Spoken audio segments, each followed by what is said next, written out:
Welcome. It's Dr. James Beckett, Sports Card Insights here with Dave Sliepka. We're going to talk about a player who has recently passed away, so a little bit of a tribute. But Dave's one of my friends, not just a Chicago friend, but when I think of Chicago, I think of Dave. Dave, welcome to the show. I've got other sponsors that you're fully aware of. Topps Panini and Upper Deck, Heritage Auctions, Huggins Scott Auctions, Mike Stadium Sports Cards, Burbank Sports Cards, ComC.com, and then Beckett Media, Beckett Grading, Beckett Authentication. So welcome, Dave Sliepka.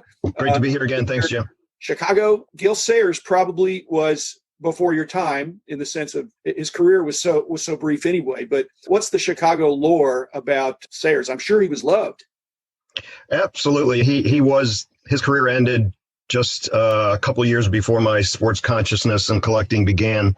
But his short career and his legendary status in the 70s and 80s, these are days before YouTube and all these accessible, even before the VHSs and stuff. So you really only saw a couple of highlights, but they were as good as you will ever see on a football field. And that is what captivated even fans like me that had not seen him before, is the moves that he could make. The lateral movements at speed were just incredible. And he didn't play really in the hobby era that would have drawn a lot of attention. His final year was 1971. He was, from what I remember, he was a legend, and he was young because he had to retire from injury so young. And he lived in the area most of the time, and highly respected even for people that didn't see him play. I think he was, at the point he got in the Hall of Fame, he was the youngest guy to get in the Hall of Fame because he retired so early, and he really had a couple of unproductive years, his last couple of years where he was injured. But Dave, let me just say this. This is a sports card insight, is that when you're looking at players to invest in, and in football, and you see a guy that's done this great stuff for 4 or 5 years, and it, like you said, this amazing otherworldly cutting ability, is it a shock that now we look back and see that his knees were wrecked? Now there's better surgery now, but some of these running backs that have this great cutting ability, they're putting so much torque on their knees. I guess when I look at the highlights, and I remember from back in that day, I just think, of course he had a knee injury because he was doing things on the field that nobody else was doing. He's still a couple hundred pounds at 6 feet and just turning on a dime, leaving people in the dust. So the sports card insight is some of these players that are so great, that have this physical ability that requires this, it's like the basketball players. I wonder about Zion, that he's one knee blowout. Now there's greater surgeries now, but these guys that are so outstanding in their ability to move, they're also susceptible to injury. And I always believe that if that injury happens in 2015, 2020, he's back on the field the next year. It just wasn't even anything that could be done at that time. And if I'm not mistaken, his injury was a contact injury. It wasn't the injuries like we see now, a guy going around the corner untouched and the knee just goes. But so many of those guys are able to come back. It's a mystery to what could have or would have happened, one, without the injury, or two, with better health care for injuries like that back then. It's definitely unknown, but he's a unique situation in that way, in that he got into the Hall of Fame even with that short career because of how spectacular it was. And he's not treated as an exception in a negative way. He's respected as if that is a fully deserved Hall of Fame situation. I think there's some people with longer careers who have a much more questionable Hall of Fame status, and his is, I could say, unquestioned, even though it was only a few years of greatness. Your first love, hockey. How many hockey players have had devastating knee injuries and come back? And that's a big-time contact sport. I don't hear that much where the hockey guys have really long careers. So maybe this is mainly a running back issue. And in hockey, you're not planting a foot and then having your body taken out over it. In hockey, it's an unstable surface. So in a way that lessens the number of hockey injuries, but you'd have to get caught up in the boards or in a rut or in a really odd situation to have the type of knee injury that you could have in football. You love the Bears. The Bears have always been known, I think, more for defense. Even in the years of Sayers, that was an outlier in that he didn't have great quarterbacks that were noteworthy when he was there. I think he was the offense. They still haven't had a great quarterback since he was there. So. Well, but they've had some great defenses. Yes, and middle linebackers, to be specific. In particular, Dick Butkus. What a great deal to pick up Dick Butkus and Gale Sayers and have them parallel career track, at least for a few years. It still wasn't enough to give the Bears championships because I don't think they had the best guys around it. But pick up those guys, that was amazing. Yeah, when you think about it, a dominant player on each side of the ball, as good as there was in the league at that time. It is amazing that they didn't accomplish more with those guys. Okay, so one of the episodes I've done in the past are what if. So what if Gale Sayers doesn't get injured because Brian Piccolo doesn't die and is there as a fullback, and the Bears draft a really good quarterback and Sayers doesn't get overused? He could just return punts and kicks and he would have been Hall of Fame probably. The people listening to this cannot see the huge smile on my face, Jim, because that's just a fantasy for any Bears fan just to even think about. That's just amazing just to think about. Without that injury, that career would have been in the same breath as Barry Sanders, in the same breath as Walter Payton. I mean, his career probably would have buttoned up with when Walter Payton came into the league, or who knows. But and drafting a quarterback for the Bears, wow. Talk about fantasy. That could have been something special. The Brian song, did you remember seeing that? Absolutely, because that did come out a couple of years later, so I absolutely remember seeing that, and I've seen it many times since. Yeah, Gale Sayers, again, short career. I think he played 7 years, but really the equivalent of about 5 seasons. And so his career stats can't look. And they were only playing 14-game seasons anyway, but he was injured those last. So about 5 seasons. So like you said, that's a standard that other people can compare to. And what you're saying is people say, you put together 5 seasons that great and then get a career-ending injury, and yes, we will consider you for the Hall of Fame. That's better than 10 mediocre seasons. Because he scored catching the ball, he scored returning punts and kicks, he scored as a running back, was doing it all and doing it all spectacularly, with creating a highlight reel like no other. People who listen to this who aren't familiar with him, man, just give yourself 5 or 10 minutes on YouTube and your jaw will be on the keyboard.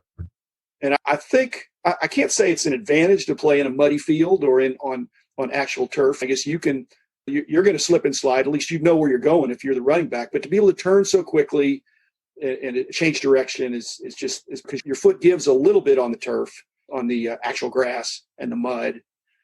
But they're still trying to, I won't say hurt you, but they're still trying to take you down. Yeah, what you're referring to is the Bears games of that era were played at Wrigley Field. And it seemed as though most of the highlights, if the field is not frozen, it's muddy. They seem to have some bad luck with rain in his career, but I don't know who. They say the advantage goes to the defense. It didn't in his situation. He was successful in any type of condition. He also was very successful. We have Roger Staubach down here in Dallas, who was also very successful moving into a post-football career, although his football career started later, but then went until he was in his late 30s. But Sayers jumped immediately into the corporate world and was very highly esteemed and very successful with a company that he started that did consulting for a lot of big companies. That's, again, a real mark of distinction. Yes, he got right into it. He didn't disappear. He didn't feel sorry for himself. And bringing it back to the hobby, he was always active in the hobby. He appeared at shows very often. He appeared at the National quite often. He signed for card companies going all the way up to 2016 before his conditions started to decline. So he's a readily available signature. I don't think that you can find anybody that would talk negatively about a personal interaction with the man. And the comparison to Roger Staubach is a good one. For quality person. But yeah. You think Gale Sayers gets the hobby love, the hobby respect that he deserves? Or is it a little muted because of, surely it's better to have an outstanding career and then go out with an injury as opposed to, I don't think the hobby likes it if you retire too soon. Like Barry Sanders gets a little bit of a pass because he had a long career for a running back. Some of these other guys that just quit after that many years, even though they had some all-pro seasons, I don't think the hobby likes that. True. And I think Sayers' career is unique in that he didn't have any spikes or anything to really happen to drive a value or decrease a value. He didn't have any controversies, obviously. And his death was not when he was young. His Hall of Fame induction was not a surprise, and it was quickly, really before the hobby was rookie investing was a major factor. So he's kind of been on a stable platform his whole hobby career because there's certain things that happen to an athlete that make their cards move. And you can't really say that about him. And also about being somebody who had a long life and was active in the hobby. He had a lot of cards, a lot of autographs post-career.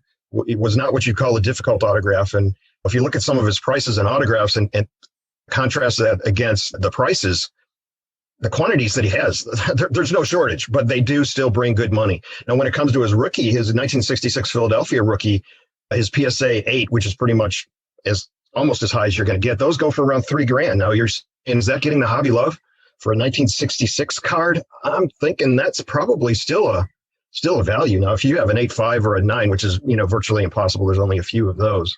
Those are pretty much, you can ask your price. But I would say there's probably, it's not that a lack of respect in the hobby, but I think there could be some movement when you consider the age and the difficulty of that card in a high grade.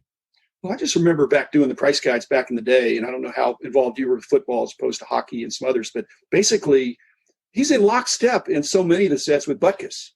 And yet Butkus went on for a very long career. But, is he locked into where he's stuck with that, which is not a bad player to be stuck as a twin with somewhat, but he deserves to be evaluated in his own. I agree with you on that. And Butkus's rookie was a couple of years prior.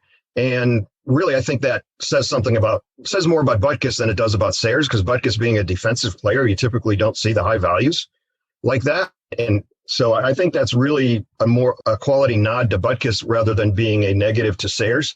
But you're right, they are quite similar in the values that seem to travel together. I don't know if that is fair. I would think that Sayers you'd expect his to be just a little bit higher at this point. Do you perceive that, again, just positive tone here, but do you perceive that Sayers was more appreciated in Chicago than even Butkus, or about even? As a player? Well, Butkus might have even been more of an icon, because Butkus was mean and Butkus was powerful and made those hits that just made you say, ooh, that's the Chicago mantra, the Grabowski personality, as Ditka would call it. And he personified the image of that angry and mean defense that personifies Chicago. Sayers being more flashy and beautiful and graceful, that's not a Chicago quality. Well, not that it can't be appreciated. Butkus is if they're making a statue of one, I think it's more Butkus than Sayers. But the typical Chicago Bear smashes people, doesn't make people miss them. And it may be why Devin Hester may have trouble getting in the Hall of Fame as an amazing returner. But otherwise, you got Richard Dent, Dan Hampton, Butkus, Singletary, Ditka. Those guys were, and Urlacher, those guys were feared, regardless of which side of the ball they played on. Right. And, of course, Walter Payton, who was sweetness. So maybe the parallel there is Payton, who also was just a beloved and pretty amazing man as well. Yeah, Monsters of the Midway, that moniker does not fit Sayers. Or Peyton or Walter. Yeah, I just remember Bobby Douglas, and it's like in the neighborhood. My dad can beat up your dad. When the Bears had Bobby Douglas, their quarterback had beat up the other quarterback. Yeah. He was a big, tough guy. He couldn't throw very well, but he was tough. He could run, and there was no such thing as sliding then.